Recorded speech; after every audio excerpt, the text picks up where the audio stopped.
This clip is brought to you by the Global Sports Podcast Network. Every club, every day. Available wherever you get your podcasts. It sort of reminded me a little bit of in the Championship when we won the league on the last day. Jack Grealish scoring, and it was actually Villa that did us the favour that day, and it was them that ultimately suffered this time around. But yeah, if there was ever a way not to qualify for the Champions League, this was probably it. And to be honest, from the looks of Eddie Howe and Kieran Trippier afterwards, the players know it. Nobody needs to tell them it wasn't good enough on the day. But when as he said, when the Champions League anthem hit, when the players' kids came onto the pitch and their wives, the family was all celebrating together. Honestly, it was absolutely fantastic. It brings tears to the eye.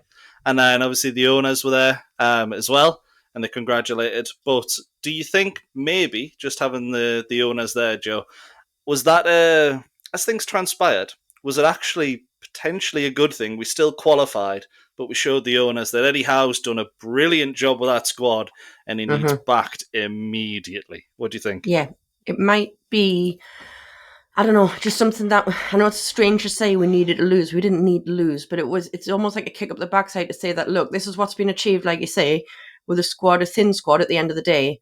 But look at how close it was to not being achieved because of the fact we've got a thin squad. Yeah. So it might just be that little silver lining, if you want to call it, in terms of this so-called big summer ahead that we're going to have, to just make it really big. Really, let's go extra, yeah.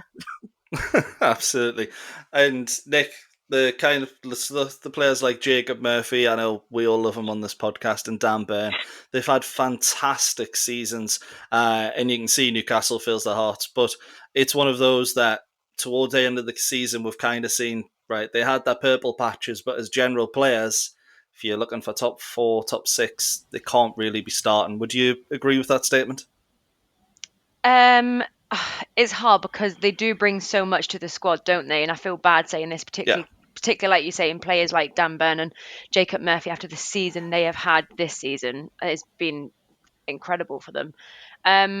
I still think obviously they deserve to start, but I do agree in relation to the owners have to fully back Eddie this summer and start spending some money. I mean, I know obviously you've got all the PSR rules that change almost hourly, but he really needs back, and I really hope they kind of not learnt their lesson, because obviously I know we're 2 seasons on, but from the last time we were in Champions League football, look how many injuries we got, look at the game schedule, look at how intense that became for pretty much the same squad of players, by the way, minus a couple.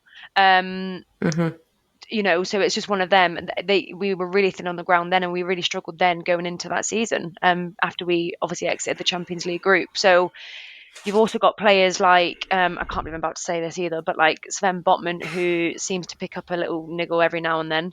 I mean, I'm hoping after a summer of rest, he should be fine. But it's players like that need sort of protecting as well, and appropriate backup and things like that. So yeah, I really do hope yesterday showed the owners like, yeah, we need to really support this man now because he can only do so much.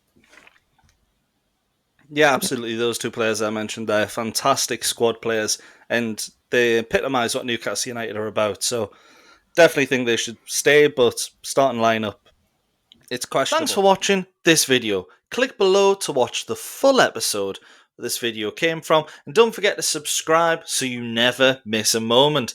We're on a post-season break for a little bit of R&R, and we'll be back at the end of July for Season 2 of the Daily Newcastle podcast.